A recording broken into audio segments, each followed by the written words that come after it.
Think you know which way it's going to go? You should head on over to Sports Interaction. When the puck drops, Sports Interaction has you covered. Live in play. Live in play. But pregame. Pregame, live in play are one of their many prop bets. I wasn't ready. On all major sports and prop bets. Wanna bet? SportsInteraction.com/STPN. 19 plus, please play responsibly. I'm keeping them on their toes. Jake Markström. Sorry, short. The comment going around hockey Twitter right now, quote, I just suck at hockey right now. I'm going to read you the full quote, though. Yep. I just suck at hockey right now. We're playing good hockey and not letting many scoring chances in, but we can't start from behind every game. The guys did a great job, and once again, I've got to be better. I suck right now, so I've got to step up. Jake Markström has ruined so many fantasy teams this year.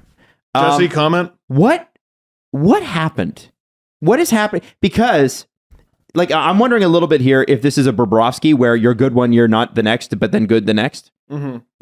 Because he was not great his first year in Calgary. Outstanding last year. Outstanding. And then this year, it's like, it's Dan Vladar and nobody. The stats are crazy, by the way. I think it's the most mental position in the sport by far. And maybe we can use this to piggyback onto the Jack Campbell, Stuart Skinner thing. Yeah, I think we should. Because both Alberta teams, it's pretty clear their backup has given them better goaltending than their starter. Yep. In Edmonton, I mean, they're basically equal in starts and not even close in numbers. Skinner's a 914, Campbell's an 872, and near identical records. It's bizarre. And the other night on back-to-back, Stuart Skinner got the first game, which is usually for your lead starter. Not always. Not always. But often.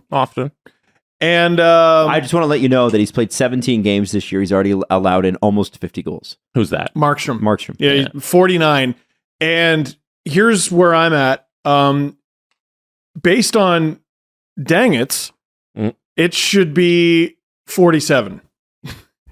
If my memory serves me correct. Dude, Markström, I think most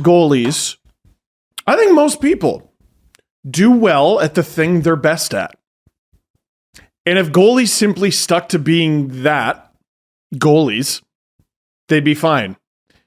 This dude, like, I feel bad because he's obviously beating himself up. Like, look at he's almost at the blue line. I was waiting for you to get there. You were gonna let's say he made a miscalculation. Let's say he successfully poke checked this puck, and then what? Then hopefully your teammate gets it because you're 30 feet out of the net. So explain. Last night, the first goal. First of all, Calgary lost 2-1. So this goal ended up mattering a whole lot. Mm-hmm. Yeah, first and goal. You allow 2 goals. It's a good game. Oh, usually, it's a decent game. So Markström goes out to play a puck that Slafkovsky's coming and getting, and he decides to go all the way out past the circle to try and poke this puck. It's a ridiculous play. And in the postgame, in those comments where he says that he sucks, he admits that this wasn't a bad play. I don't have the quote here. He says, I think everybody saw what happened and it's not a good play. I just suck at hockey right now. Oh, it's entirely mental. Yes. The skill is there. I assume Markström can tend the goal, but this type of decision making is kind of a microcosm of that. Hey, you don't have it mentally right now, and you don't know how to just play solid goaltending. It's all in his head. I think that, like, you gotta. That's a rookie coming at you. He's not gonna have a lot of runway to, like, get a decent shot off. I think you can come out, you can be aggressive, but that's a bizarre calculation, and that's like the second time in recent memory he's left his net and cost his team the first goal in like the first 30 seconds. The first one I can remember, it might have been an elimination game. I can't remember, but it was against the Oilers. And it's like, that's Connor McDavid. Yeah, you can't do that. Oh, and okay, now it's all coming back to me. He did it again, if I'm not mistaken, in the Flames' first game against the Oilers this year. Mm-hmm. And which, if I'm Daryl Sutter, if I'm his teammates, if I'm the fans, I'm tearing my hair out. I'm begging you to identify 97 on the ice. If you can't see him clearly, he's the blur. He's the fastest player in the league. Anyway, Like, what is that? It's so egregious. the guy who grabs the puck after him, I don't remember who ended up scoring this goal. I think Montreal. it's Slafkovsky. No, he doesn't. No, Slafkovsky's the first guy. Yeah, isn't it? and I don't know who. Or no, Slafkovsky's the trailer. It doesn't matter. Yeah. It doesn't matter. If you're going to come challenge a player like that, you better cover that puck He up. has to When deke the puck around goes him. in the There's net, three look flames. where he is. There's 3 flames trying. I feel bad for Like, him the flames right were now. back. That's Were they a not? funny visual. No, it was a potential breakaway. But you faced the breakaway, man. Yeah. Like, look, just stay in your net. Yeah. Well, and like Angle him off. you got a guy cutting off the pass. It's 1-on-1. You're Jake Markström. Take the 1-on-1. But he's not confident Right. right now, so he doesn't want the 2-on-1. You don't want a goalie who doesn't want to face pucks. Which is what he is right now, man. Holy shit, Steve. That's prophetic. He doesn't It's want really intense to say that. No, You don't want to, it's like, you don't want a broadcaster who doesn't want to talk. Yeah, Exactly. No, you want a goalie who wants to face pucks. You want a defenseman who's like, fucking bring it. You want a shooter who's like, yeah, give me the penalty shot with no time left on the clock. You know, you want confident players, and he's very clearly not one right now. And translating over to Edmonton, I think, Leaf fans feel a little bit closer to this situation just because we have a better relationship with Jack Campbell. He was Yep. the goalie here for a long time. We loved him. And we did love him. And the thing that drove us the most nuts about him is he was his worst critic. Oh, yeah. Which he is was saying so something because down he on played in himself. Toronto. Yeah. Yeah, nothing Oilers Twitter can say about Jack Campbell is worse than the things Jack Campbell says to himself. So, but Oh. go ahead. Sorry. Well, no, it's true. And I wish it weren't that way. I wish I think it's difficult, man. It's really difficult. so much of goaltending is, you said this years ago, and I've sort of never forgotten it. And it's hilarious to think about the names involved.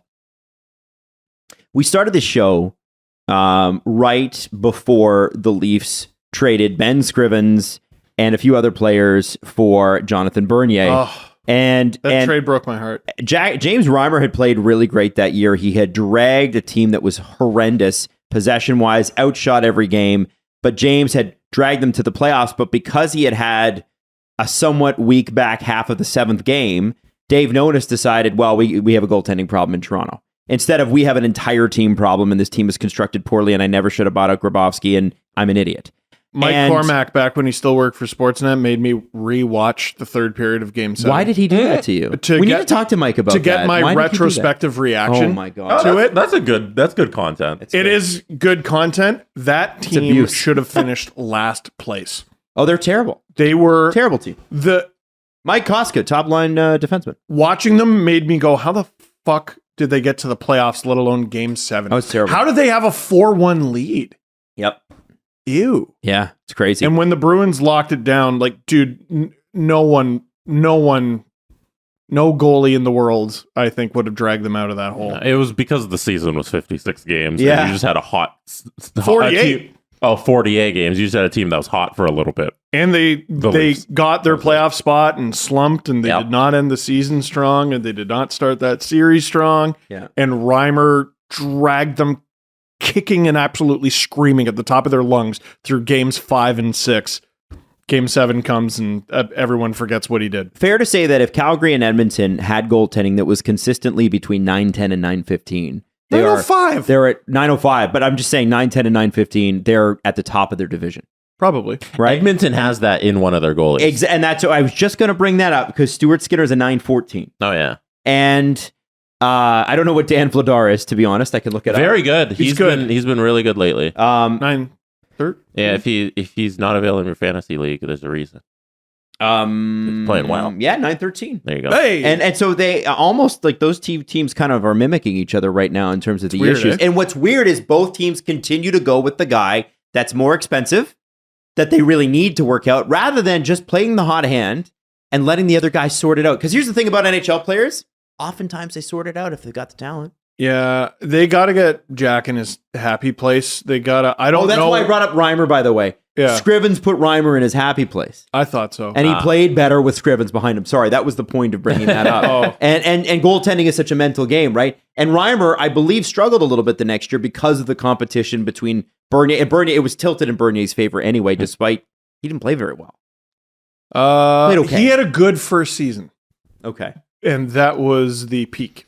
Right. Or if you're LA in this situation, you just send down Cal Peterson, who's making all the money, and you just say, hey, figure it out in the AHL. But I don't think that's an option with Markström and Campbell. There's 3 goalies in that division completely just in a holy shit fist fight with themselves. Okay. Bernier had a .923 save percentage his first year in Toronto. Mm-hmm. Dude, he was good. Holy shit. He was good. 49 games. Oh my God. He was good. Dare I say the better goalie. They should have made the playoffs. That's how bad they were. Wow. Yeah, that's how bad they were. That is so embarrassing for the Leafs. 55 total, but 49 started. 49 starts, wow. 49 starts, a .923 team missed the playoffs. Insane. Retire. They were so that was one of the 18-wheeler years, wasn't it?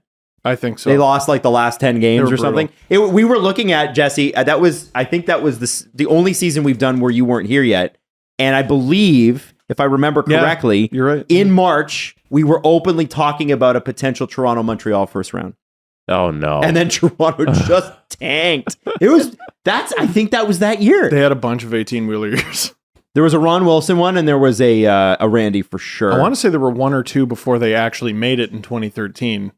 Oh yeah, and then then there was one the year. Oh man, that's so wild. Sorry, man, it's crazy. I'm so glad I went back and looked at that. The Cal Peterson one is in wild. LA. So this is. I wanted to link all three. Right. Yeah. So Cal Peterson, who by the way got an extension this summer for 3 years at $15 million. The first game he played on his new contract was in October.